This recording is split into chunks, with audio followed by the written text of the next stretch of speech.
Hello, Nerders. I've heard some people complain about C-3PO's appearance in The Phantom Menace, with some people saying it's pointless fan service, or that it makes the universe feel small. And when it first came out in 1999, I can kinda understand why some people may have felt that way, but watching all the prequels in chronological order, it makes perfect sense. Anakin builds C-3PO, which is given to Padme as a wedding gift, and then they get inherited by Padme's daughter Leia. And 3PO follows R2 on a mission to give a message to Obi-Wan, who basically lives across the street from Luke. So it's not far-fetched that they might end up in Luke's possession first. You might say, isn't it a bit unlikely for R2 and 3PO to be spent on this specific mission where 3PO will bump into the son of his creator, or half-brother I guess you'd call it? Especially when she clearly has other droids. But this is probably her most important mission at this point. And R2 has proven himself time and time again to be the alpha astromech, and 3PO doesn't really bring anything to the table other than being a whiner. But he and R2 have been friends forever, so yeah, he's gonna follow him. It's no far-fetched coincidence. If you think about it for 10 seconds, it makes total sense. People say this opens up a number of plot holes, like why didn't Owen recognize 3PO despite having previously owned him? Yeah, how could a guy living in a galaxy with millions of identical protocol droids fail to recognize one that doesn't even look the same as the one he owned 22 years ago? 3PO didn't even introduce himself by name. Or why didn't Vader recognize R2 or 3PO? Oh my god. I mean, I don't think he's paying too much attention to the droids in the very limited number of scenes where they're even in the same room together.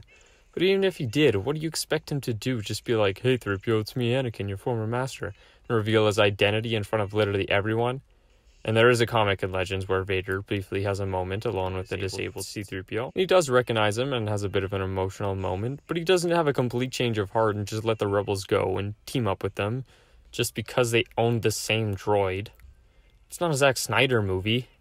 So I could end it here, but I'm going to talk about something deeper that's going on with C-3PO's appearance in the prequels. And it's more than just fan service. This is where I'm going to lose some people. But let's talk about something people who don't like these movies aren't a big fan of.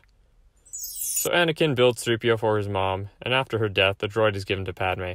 And after her death, passed down to her children, initially Leia, and some years later to Luke. 3PO basically acts like a kind of Skywalker family heirloom, representing who Anakin cares about. When first introducing him, Anakin says C-3PO is to help his mom. And Anakin's main goal in the first two movies is to help his mom, to free her from slavery and rescue her from the Tuskens. Not to get into Oedipus territory, but when that doesn't exactly go as planned, Padme sort of fills the void left behind by his mother. So Anakin gives 3PO to Padme, representing how she's become the primary person Anakin cares for. And Anakin's main goal in Episode 3 is to help Padme. Giving his droid to Padme is a nice gesture on Anakin's part, don't get me wrong, but I also think it demonstrates his possessive nature, resulting from growing up as a slave. I mean, Anakin thinks Padme constantly needs someone watching over her, and by giving her 3PO, he's constantly reminding Padme of him all the time. Kind of like those jocks who would give their girls a bracelet with their name on, or something to basically lay claim over them. I don't know, girlfriend, what do I know? And when Anakin fails to save Padme, the droid falls into the hands of both his children by the time of the original trilogy, where Anakin is finally able to help the person he cares about by saving Luke. And Anakin's transformation into a more machine-than-man monster also emphasizes the parallels between him and C-3PO. After losing his hand, Anakin is given a golden cybernetic hand similar to the golden platings 3PO gets shortly afterward. And in his final transformation into Vader, Anakin is being operated on a table by a bunch of droids, a reversal of when he was operating on 3PO in his introduction in Episode 1. Well. How the turntables... And Anakin, like 3PO, is always reduced to the role of servant and never master. Anakin, just like 3PO, is a servant to the people Anakin cares about, even when those people don't want or need him constantly saving them.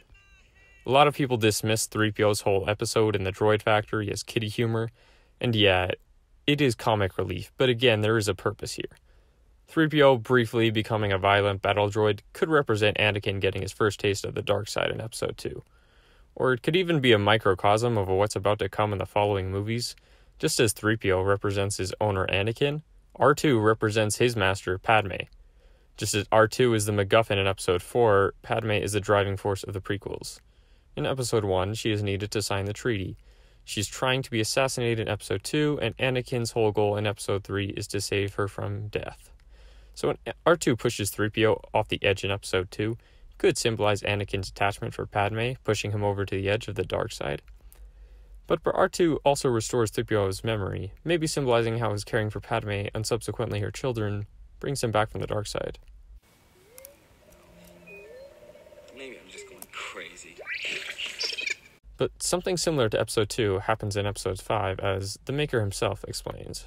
The idea of 3PO being disassembled and then trying to get himself put back together again is a motif that is carried through with Luke and also even with Han. It's a motif of the movies. In this case, it's physical. It's a physical manifestation, but in the rest of it, it's either emotional manifestation or a personality manifestation, as somebody sort of ripped themselves apart and is trying to put themselves back together again. So it's fun when you can take a literal character, in this case, a Tin Woodsman or Humpty Dumpty, and break them all apart and then have part of the movie be about how he gets put back together again physically, which is what Luke is trying to do, what Han is doing in terms of his morality, but more importantly is what, in the end, what Darth Vader is trying to do. One of the issues in these movies is that R2 is the one who sort of comes through and saves the day. I mean, it's a subtle part of the story, but in the end, he's the one that always pulls them out of the danger, one way or the other. And then the payoff of this Darth Vader killing his subordinates Piet joke is this one where he comes down at the very end of the movie and you fully expect him to get killed and he doesn't. He's too upset to even bother with killing his subordinates. Because he's really, we're talking about his son now. So he's conflicted. It's not just hate anymore. There's more to it than that. He's 3PO disassembled. So you heard it firsthand. 3PO is meant to convey not only Anakin, but other characters as well. So 3PO's transition into a battle droid in Episode 2 can also be applied to not only Anakin, but the Republic as a whole as they lose their identity because of wartime. So yeah, obviously, not everyone is going to be a fan of reading anything into these movies, and surely someone will come along and say C-3PO is only in the movies for comic relief, which is part of the reason, yeah. George even admitted that when he first thought of the idea, he thought it was amusing that Leia, Luke, and now 3PO all shared the same father, and he couldn't help himself and had to put it in the movie. And it is funny in the original film that Vader was meant to have killed Luke's father, but then in the next film becomes Luke's father, and then in the next film becomes Leia's father, and then in the next film becomes C-3PO's father. So, prequel haters should be glad he's in these movies, because without him as comic relief, that would just mean more of this guy, and we all know how you feel about him.